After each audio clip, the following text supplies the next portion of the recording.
The weed that fed pioneers, but still grows in your backyard.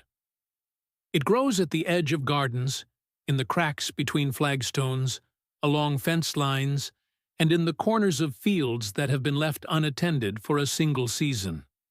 Most people who encounter it reach down without thinking and pull it out. It goes into the compost or into the trash without a second glance. The plant is unremarkable in appearance. Nothing about it announces its history. There are no signs, no labels, no indication that for centuries it was not ignored but sought, that people crossed fields to find it, that households depended on it during the weeks when the garden had not yet produced anything worth eating. Something that fed families across continents now disappears quietly into yard waste bags every summer. Not because it stopped being useful, not because it became dangerous, simply because the knowledge of what it was gradually stopped being passed down. So why did a plant once important enough to sustain early settlers through the lean weeks of spring become something that most modern gardeners remove before they even consider what it might be? Some knowledge was never lost. It was simply waiting to be remembered. In this film, we trace the history of lamb's quarters, Chenopodium album, from its role as a dependable food source across multiple cultures to its current status as one of the most commonly removed weeds in the home garden. We follow the historical record, the nutritional evidence, and the quiet persistence of a plant that has outlasted every agricultural system that tried to replace it. Lamb's quarters is not a rare plant. It grows on every inhabited continent. It appears in disturbed soil, in gardens, in fields, along roadsides, and in vacant lots. It thrives in conditions that would slow or stop the growth of more demanding vegetables. Heat, poor drainage, compacted earth, and low fertility do not stop it. They may slow it slightly, but the plant continues. Botanically, it belongs to the Chenopodiaceae family, the same family as beets, spinach, and Swiss chard. That connection is visible in the leaves. They are soft, slightly dusty in texture, and shaped with gentle lobes.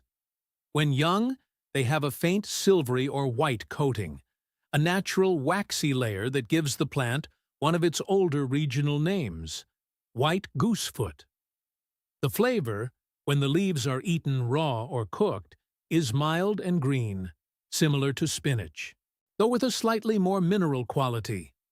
The plant grows quickly. In favorable conditions, it can reach 4 feet or taller within a single season. It flowers in late summer, producing small, dense clusters of seed that are technically edible and nutritionally dense. A single mature plant can disperse tens of thousands of seeds, which is part of why it returns reliably to the same ground year after year, and part of why it frustrates gardeners who try to eliminate it entirely. But before lamb's quarters became a problem to be managed, it was a resource to be used. And the history of how it was used is both longer and more geographically widespread than most people would expect. Archaeological evidence for the use of Chenopodium species as food extends back several thousand years across multiple regions. In North America, seeds from related plants have been recovered from excavation sites across the eastern and southwestern United States, dating to periods well before European contact. The evidence suggests that both the seeds and the leaves were consumed, with the seeds sometimes processed into flour or meal. In Europe, similar patterns appear. Plant remains recovered from prehistoric sites in Switzerland, Denmark, and parts of Britain show Chenopodium seeds alongside other gathered plant foods. The species was documented growing in and around human settlements, and the proximity was almost certainly not accidental. Plants that produced edible material were tolerated, cultivated informally, or actively encouraged near dwellings in a practice that modern researchers sometimes call dooryard gardening. Lamb's quarters fits that description well. The relationship between the plant and the people who used it was practical. Lamb's quarters emerged early in the growing season, often before cultivated vegetables were ready to harvest. In the weeks between the last frost and the first reliable harvest from a kitchen garden, gathered greens from plants like lamb's quarters filled a gap that would otherwise mean reduced variety and reduced nutrition. Early settlers in North America recognized this. Historical accounts and period documents describe the gathering of wild greens in spring, with lamb's quarters frequently listed alongside plants like dandelion, sorrel, and watercress. The pattern held across the Atlantic as well.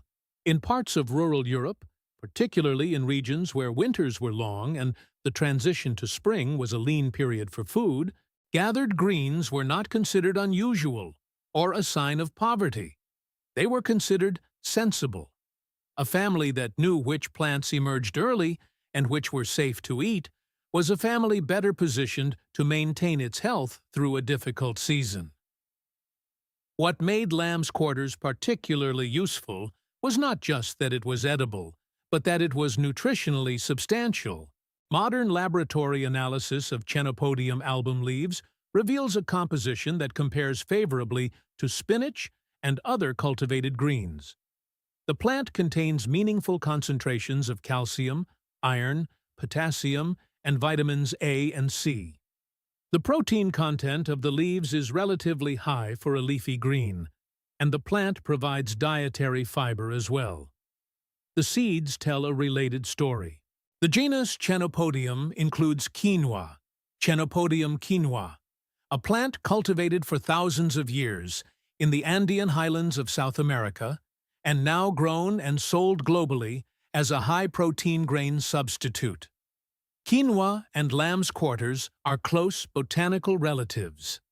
The seeds of lamb's quarters are smaller and require more processing than quinoa, but they share some of the same nutritional characteristics, including a protein profile that contains amino acids less common in typical cereal grains. This connection is not coincidental. The same qualities that made quinoa worth domesticating and cultivating across the Andes were present in varying degrees across the Chenopodium genus.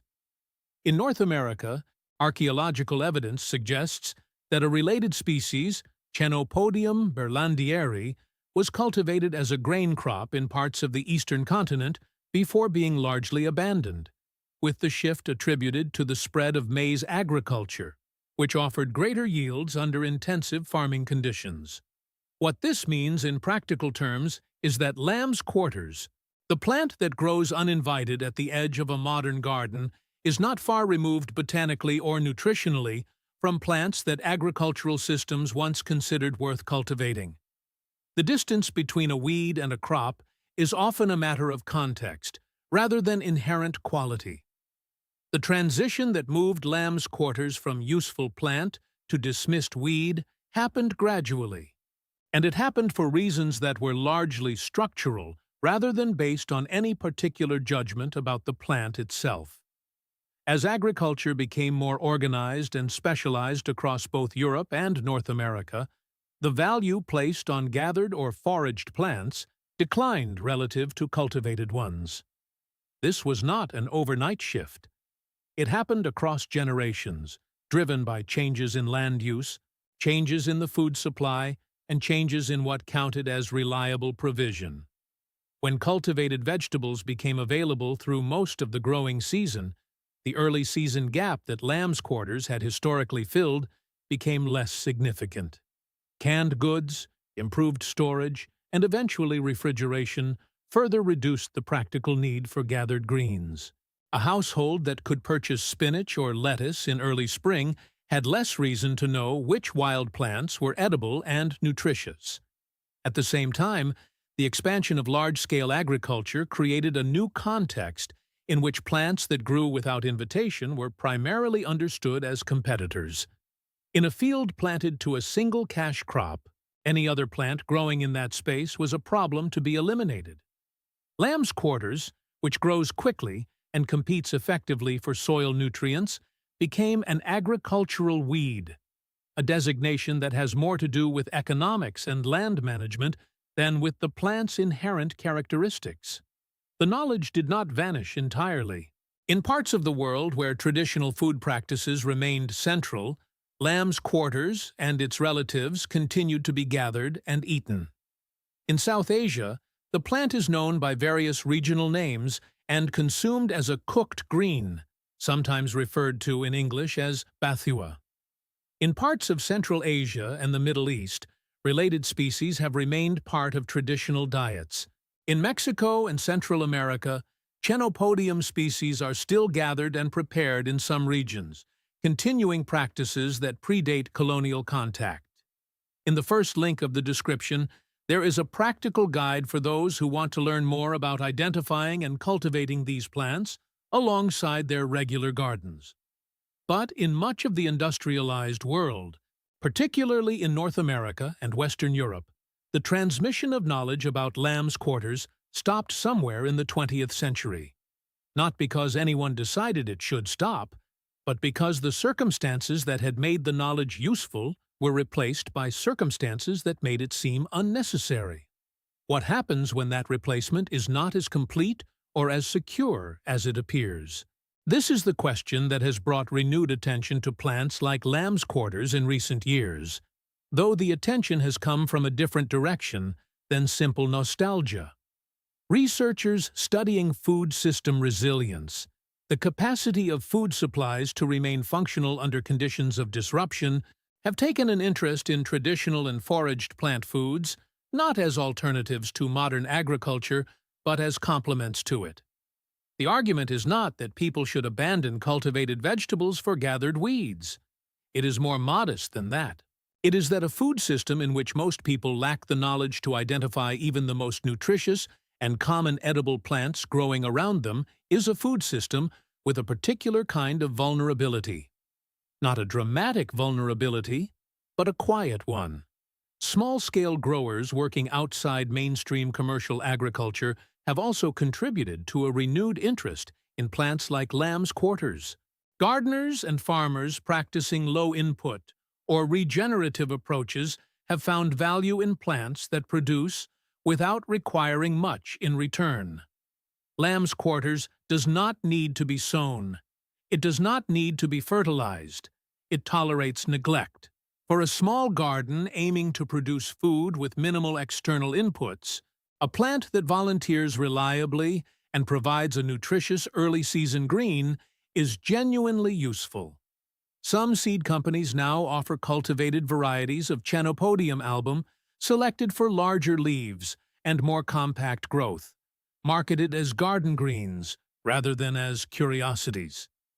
The interest is modest but real, and it reflects a broader pattern in which plants that industrial agriculture moved away from are being re-examined on their own terms. The plant has not changed. Lamb's quarters growing in a garden today is nutritionally and biologically the same as the plant gathered by early settlers in North America, by households in medieval Europe, by communities in South Asia, and by the cultures that grew its botanical relatives across the Americas long before European contact. What has changed is the frame through which people look at it. Naming something a weed is an act of categorization, not a statement of inherent quality. The category reflects what a particular agricultural or economic system finds useful or unwelcome at a given time. Plants move in and out of these categories depending on context. Quinoa, the close relative of lamb's quarters, was treated as a marginal crop for most of the 20th century, cultivated mainly in Andean communities. Within a generation, it became a commercially significant global commodity. The plant did not change. The context did. Lamb's quarters may not follow the same path. It has no particular commercial momentum behind it, and its smallness and informality make it unlikely to become a supermarket product. But that is not the only measure of a plant's value. For a household with a garden, or for a community working to understand what grows in its local environment, knowing that lamb's quarters is edible and nutritious is knowledge that costs nothing and requires nothing beyond attention. If you want to go further, the practical guide in the first link of the description covers how to identify lamb's quarters reliably, how to harvest it through the season, and how to prepare it in a variety of traditional and modern ways. Every summer, across millions of gardens and yards, lamb's quarters grows without being asked. It appears in the spaces between cultivated plants, at the edges of beds, along fences, in the strips of soil beside walkways. Most of it is removed and discarded. A small amount is noticed, identified, and eaten. The history documented here did not disappear. The nutritional value did not disappear. The plant did not disappear. What became less common is the knowledge of how to see it clearly, and the habit of considering whether something growing without cultivation might still be worth using. That habit sustained people across a very long stretch of human history, in many different places, under many different conditions. It did not survive because it was romantic or ideological. It survived because it was practical. The knowledge is still here. The plant is still here. What each person does with that is a quiet, ordinary decision, made in the same places where ordinary decisions about food have always been made. In gardens, in kitchens, and in the gap between what we assume we know and what we actually look at.